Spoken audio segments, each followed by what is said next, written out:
As armas brasileiras são uma bosta, gente. Pelo amor de Deus. E ó, comprar arma importada é caro, viu? Você que quer andar armado, comprar uma Glock é caro.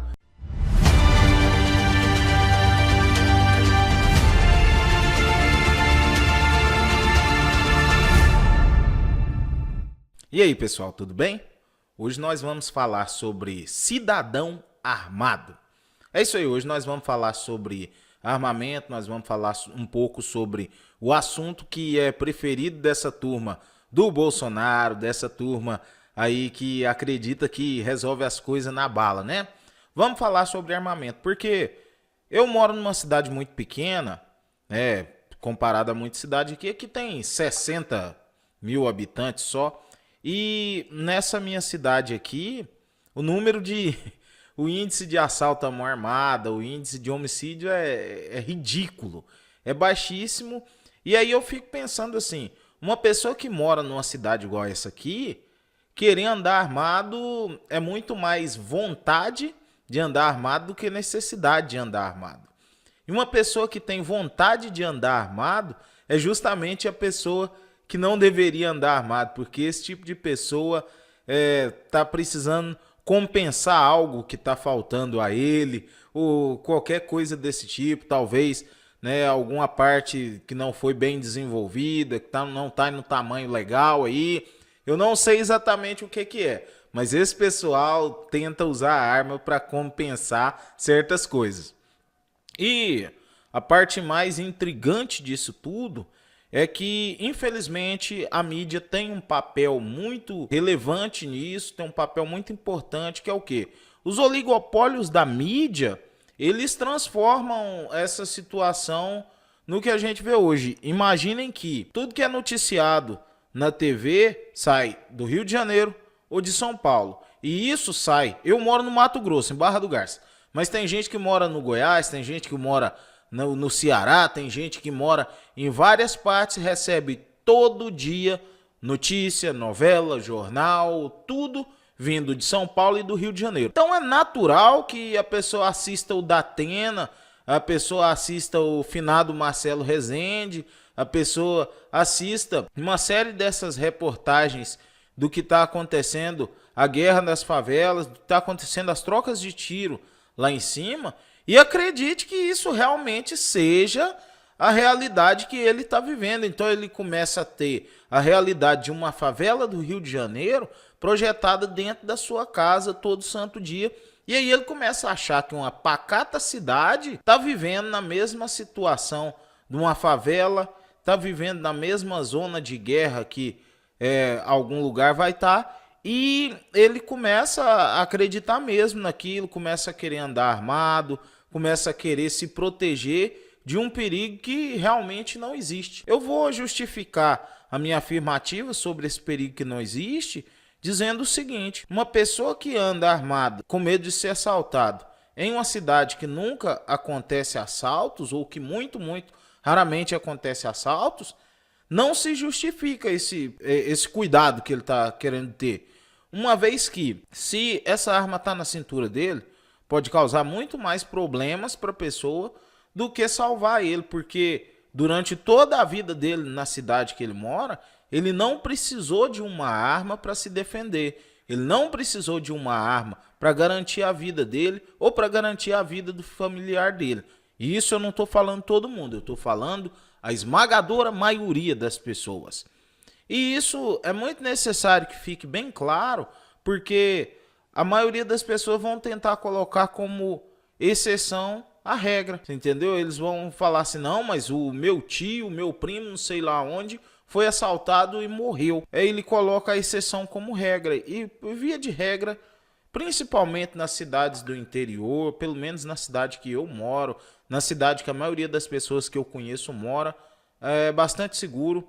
Aqui em Barra do Garças, eu moro em Barra do Garças, no Mato Grosso, você pode sair na rua. Agora são 2h30 da manhã. Se eu sair às 2h30 da manhã, a única coisa que vai acontecer é eu ser abordado pela polícia. Todo o resto vai ser tranquilo. Eu vou fazer todo o meu percurso sem problema algum. Não vou ser assaltado. E isso estou dizendo porque eu já fiz inúmeras vezes o percurso da minha casa até a rua e tudo e nunca tive problemas. Realmente, aqui é um lugar seguro, a sensação de segurança aqui é muito boa. Eu vejo que cidades, por exemplo, igual Matrinchã, e aí pessoal de Matrinchã, grande abraço para vocês. Lugar super seguro, lá não tá tendo assalto à mão armada, não tá tendo sequestro, não tá tendo estupros e nem nada desse tipo, não tá tendo essa zona de guerra e tem gente que mora lá que defende armamento fielmente, uma coisa terrível e fala que o cidadão de bem tem que estar armado e aquela coisa tudo, enquanto essa arma dentro da casa dele vai estar trazendo mais problemas do que solução. Então assim, eu vejo como um problema muito sério as pessoas fazerem uma corrida armamentista, terem essa vontade de andar armado que supera a necessidade. Quando uma pessoa tem muito mais vontade de andar armado do que necessidade, tem algo errado aí, precisa ser discutido. Qual o limite, a ideia na cabeça dessa pessoa do que merece ser reagido com uma arma em punho, disparando contra outro ser humano? Isso precisa ser debatido, isso precisa ser pensado com muita clareza, porque as pessoas estão achando que vão colocar a arma na cintura e vai ser isso aí. Essa arma não vai ser um problema. Compartilhei lá no meu Facebook, eu faço muito isso, gente. Eu sou um chato mesmo, eu publico as coisas no meu Facebook e tal. Eu publiquei no meu Facebook um vídeo de um rapaz indo recuperar uma pipa ou algo assim, eu não entendi bem a situação. A verdade é, uns moleques pegaram a pipa dele e ele chegou lá com um 38 na mão. E aí os meninos começaram a filmar, falou, olha só, ele tá com o canhão na mão pra gente por causa de uma pipa de 50 centavos. Aí o cara vai, arranca o revólver, aquele negócio e tal, os meninos entregam a pipa pra ele, mas continua filmando. O cara sai meio xingando e tal, desconfiado. O que foi interessante disso, foi um absurdo por si só você puxar uma arma pra umas crianças por causa de uma pipa, mas vá lá. Eu compartilhei, não comentei, eu só escrevi assim, discorram, que era pros meus ilustres amigos do Facebook, discorrer e tal. E chamou muita atenção o posicionamento de um amigo meu, que ele comentou algo do tipo assim, não importa o valor do bem, a pessoa não tem direito de tomar a coisa do cara. E eu fiquei pensando assim, vamos imaginar que os pivetes tivessem pegado a pipa de 50 centavos, 2 reais, 5 reais, e ele com a arma na mão e o moleque se recusasse a entregar a pipa, falasse, não vou entregar.